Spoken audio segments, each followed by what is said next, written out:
মাদারীপুরের শিবচর উপজেলায় বন্ধুদের সঙ্গে পুকুরে গোসল করতে নেমে প্রাণ হারিয়েছে জাহিদ হোসেন নামে ১৪ বছর বয়সী এক স্কুল ছাত্র।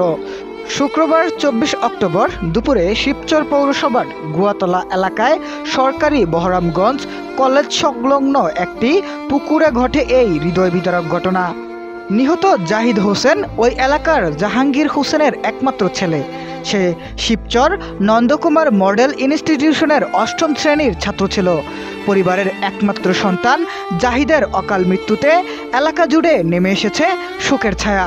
স্থানীয়রা জানান, দুপুরে জাহিদ কয়েকজন বন্ধুর সঙ্গে পুকুরে গোসল করতে নামে, কিন্তু দুর্ভাগ্যবশত সাঁতার না জানায় এক পর্যায়ে সে পানির গভীরে ডুবে যায়। বন্ধুরা প্রথমে বিষয়টি বুঝতে না পারলেও কিছুক্ষণ পর তাকে দেখতে না পেয়ে চিৎকার শুরু করে। পরে স্থানীয়রা পানিতে নেমে অনেক খোঁজাখুঁজির পর জাহিদকে অচেতন অবস্থায় উদ্ধার করে শিবচর উপজেলা স্বাস্থ্য কমপ্লেক্সে নিয়ে যায়। সেখানে কর্তব্যরত চিকিৎসক তাকে মৃত ঘোষণা করেন। হঠাৎ জাহিদের এই মৃত্যুতে পুরো পরিবার জুড়ে নেমে আসে শোকের ছায়া।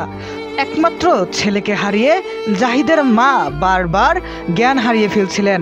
এলাকার মানুষ ঘটনাস্থলে ভিড় করে এই অপ্রত্যাশিত মৃত্যুর ঘটনায় বেদনা স্তব্ধ হয়ে পড়ে। শিবচর থানার ভারপ্রাপ্ত কর্মকর্তা ওসি রাকিবুল ইসলাম পুকুরের পানিতে ডুবে স্কুল ছাত্র জাহিদ হোসেনের মৃত্যুর বিষয়টি নিশ্চিত করেছেন।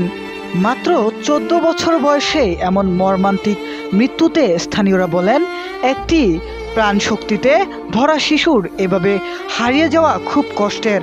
এ যেন পুরো এলাকার জন্য এক শূন্যতা।